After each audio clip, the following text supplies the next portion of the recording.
Hello everyone, welcome back to our another blog. কেমন আছেন সবাই? আশা করি সবাই অনেক ভালো আছেন, সুস্থ আছেন। এই তো সন্ধ্যার সময় ব্লগটা শুরু করতেছি। ঠিক সন্ধ্যা না, সন্ধ্যার কিছুটা আগে তখন অ্যাডুলিনের বাবা ফোন করে বলল যে আসবে। তো কি রান্না করব, তাই জন্য ফ্রিজ থেকে চিংড়ি মাছ বের করে নিলাম। তো বসে বসে চিংড়ি মাছ বাছতেছিলাম। আমি এবার সচরাচর কাজ করি না, কিন্তু মা খুবই অসুস্থ ছিল, মা কোনো কাজ করতে পারতেছিল না। তো রাত্রে রান্নাটাও আমার করতে হবে, তাই তাড়াহুড়ো করে মাছগুলো কেটে নিচ্ছিলাম। এই তো তারপরে আর ভিডিও করা হয়নি, রান্না বান্না কিছুই না। ডুলিনের বাবা আসছিল, তো আর ভিডিও করতে পারিনি। এটা হচ্ছে পরের দিন সকালের ভিডিও। আমার মামনিকে মুড়ি খেতে দিয়েছিলাম। সে এইভাবে ছড়িয়ে ছিটিয়ে খাচ্ছিল। সে বাটির মুড়ি খাবে না, সে আগে সেগুলোর নিচে ঢালবে, তারপর সেখান থেকে উঠিয়ে উঠিয়ে খাবে। সে এইভাবেই খেলা করে আর এইভাবেই মুড়ি খায়।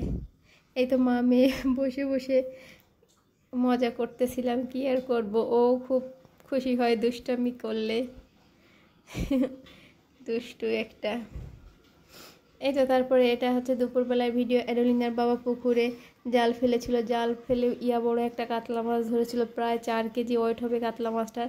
তো যখন পুকুর থেকে জাল উঠিয়েছিল তখন আসলে আমার হাতে ক্যামেরা ছিল না, তো ওই মোমেন্টের ভিডিওটা আমি ক্যাপচার করতে পারিনি। তারপরে মাছ উপরে উঠানোর পরে তখন এই ভিডিওটা করলাম।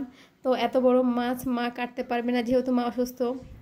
তাই আজকে বাবা বলেছে যে মাছটা বাবা কাটতে হেল্প করবে। এই তো বাবা মাছ কাটতেছিল। তো বাবাও তো ভালো পারে না জীবনে, মনে হয় কখনো কোনোদিনই মাছ কাটেনি। এই তো তারপর একটু চেষ্টা করলো। এই তো তারপরে মার মাছ টাছ কাটা কমপ্লিট করে রান্না করতে চলে গেছিল। মা মাছের মাথা দিয়ে কচু দিয়ে মাছ রান্না করবে, এজন্য। এই তো তারপরে আমি আর কি করব, ফানি ভিডিও শ্যুট করতেছিলাম বসে বসে। সেই দুটো ক্লিপ এখানে অ্যাড করে দিলাম।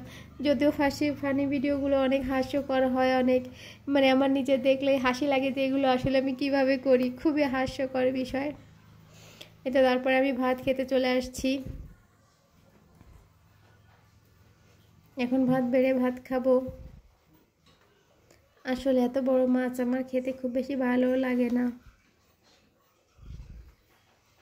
আর সচরাচর আমার ভাই যবে থেকে বাইরে, তবে থেকে আমরা আসলে সচরাচর এভাবে কখনো বড় মাছ খাই না।